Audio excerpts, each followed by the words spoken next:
Hey there, welcome back to the podcast. I'm Amanda Werner, and this is the Empower Students Now podcast.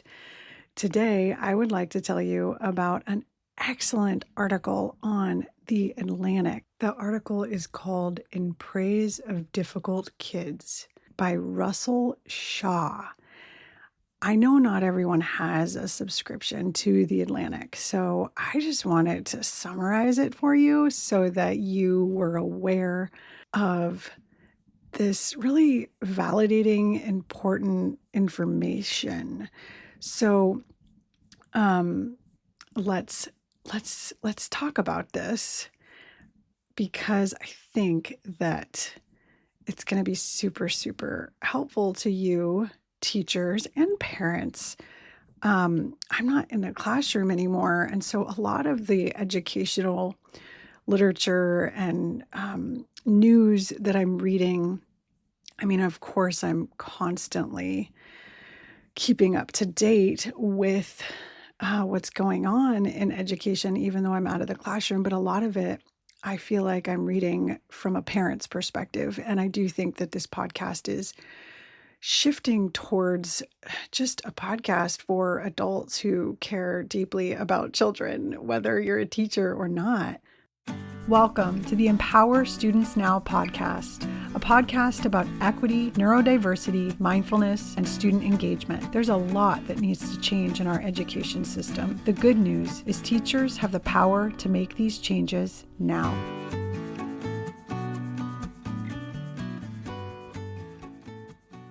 So this author, Russell Shaw, he is the head of a school called Georgetown Day School. And he has been in education with experience as a teacher. I'm not sure how long he's been a teacher and how long he's been sort of in an administrative role, but for 30 years, he has 30 years of experience and wisdom being within education settings. And he starts out by talking, it really pulled me in. He talks about this student that he had really, really early on in his teaching career, whose name was Ned. And this kid, Ned, was just a real pain. And I could really connect and relate with his description of Ned because it seemed like Ned was not paying attention to the content of his history class. He was more interested in cracking jokes and just being the classroom jester or the class clown, just didn't seem to be paying attention. And it was really interesting because Shaw, the author of this article, he looked back on this time and believed that, and he had like really vivid memories of this kid. And he just believed that this kid was a real pain, that he wasn't learning anything and that he was just giving the teacher a hard time. But later, Ned reached out to Russell Shaw and told him that he was a teacher now. And that's just, and he said that he loved his class and he learned so much. And it was just really heartwarming and touching. And then the article goes into talking about how kids who are difficult, that they are misunderstood and they're often punished and, compliance is rewarded.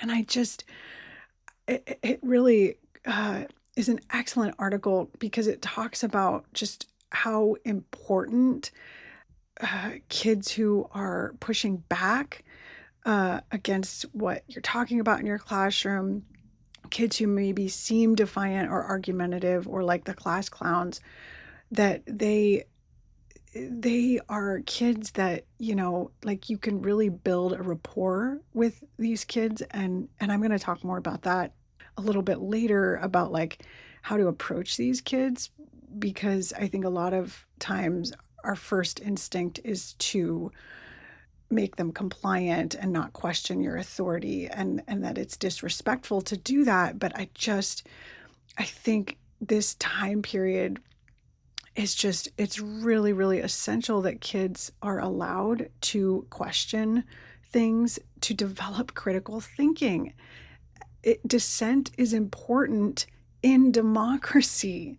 And in standing up for injustices, being able to speak honestly and openly about, and respectfully, of course. And so that's, I think one of the things that's challenging is like, how do we teach kids who are a little, maybe a lot combative, um, to dissent in a respectful way, right? Like that we can do that in roles as teachers and parents so that these kids have opportunities to think critically, to spot misinformation, to feel, courage and safety in being able to speak up even when it's uncomfortable. Those are important skills. And kids that are more likely to be compliant, I was one of those kids in a classroom. I just wanted to fit in. I didn't want to stand out. And I was a class clown when I was younger.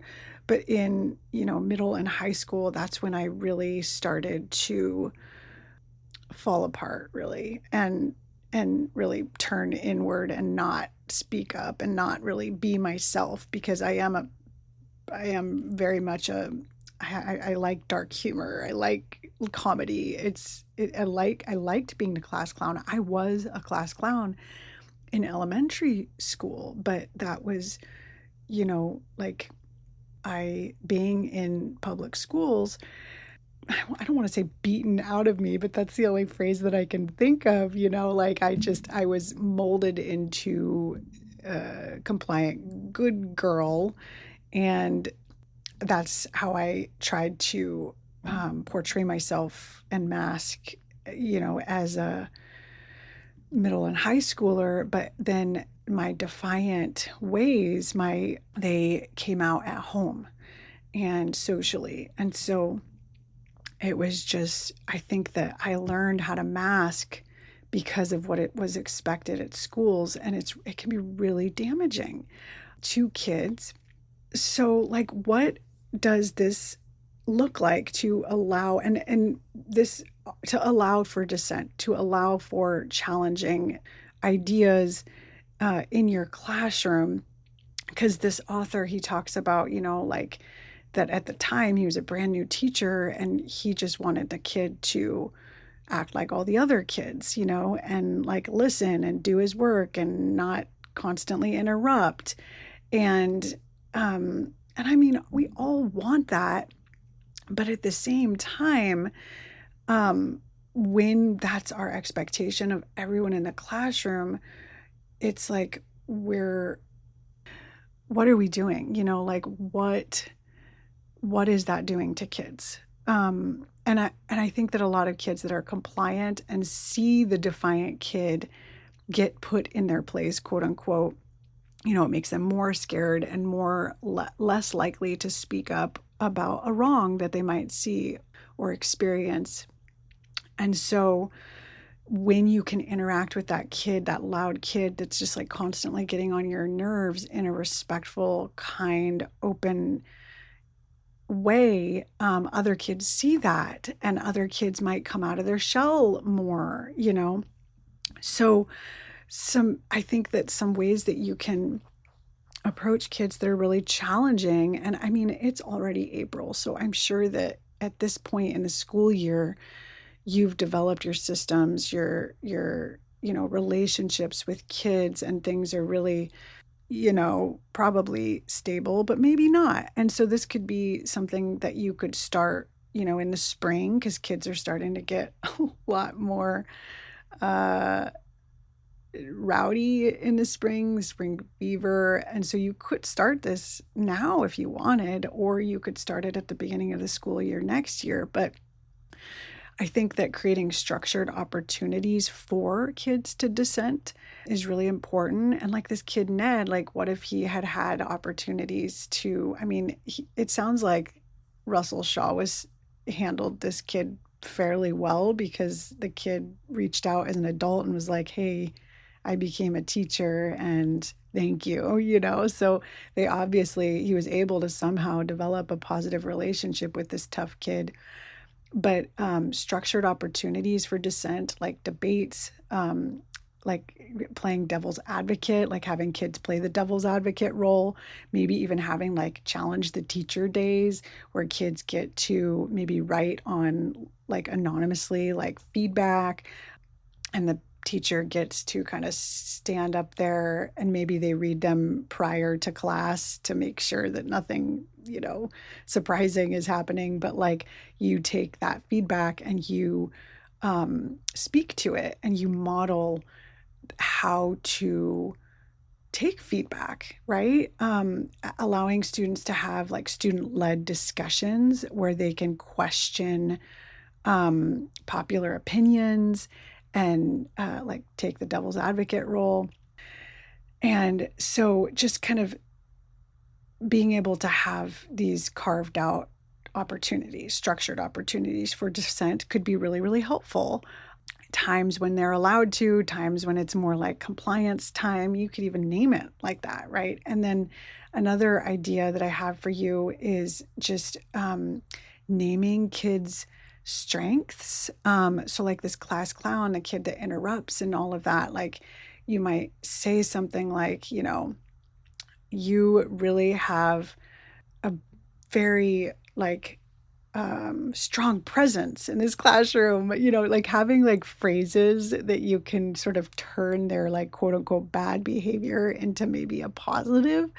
Or like, you're really hilarious. Would you like, on Fridays to do maybe 5 minutes of stand-up comedy? Stuff like that. Or someone who gets really passionate and it's like surprising, how upset they get about something that they feel is wrong. You might say something like, you have such a strong sense of justice. This is really going to serve you well in life. Or your critical thinking is impressive, like giving kids compliments like unexpectedly, when they're maybe acting out or being a little bit more defiant than you would maybe be comfortable with, like trying not to shut them down. But also like redirecting them if they seem like they're being disrespectful. So like, I appreciate what you're saying here, but is there a way that you could work on like approaching this topic in a calmer tone, things like that. So just having like these go-to phrases can be really helpful when a kid is being difficult. So yeah, I really think that this article, like I haven't seen much like this out there in the world of education and like mainstream journalism. So I just wanted to alert you to like this article and maybe you could read it or, just take what I've given you in this episode and run with that. I really think that this matters so much because we need this next generation of students to be able to stand up and disagree in respectful ways. We need kids to be change makers, to be truth tellers, and not be labeled difficult or bad. Compliance, yes, in certain arenas is important, but we also need to honor critical thinking and dissent. It's more important than ever.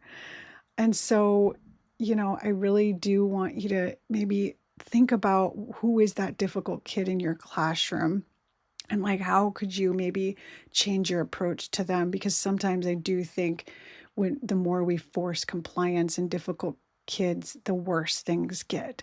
How can you bridge that like make somehow a connection with them and turn around sort of the way that you're approaching them? So I do recommend that you read the article. I put a link to it in the show notes if you can. Maybe someone who subscribes to The Atlantic. You can actually ask them to gift you the article. Anyone who's subscribed can gift articles to others. And yeah, I really would love for you to feel empowered to approach these quote unquote difficult kids a little bit differently, because it can really make a huge difference in our society and in their lives and future. Thank you so much again for listening. I appreciate you so much. And if you found this article helpful, or this episode helpful, feel free to share it with someone you think would also find it helpful. Bye-bye.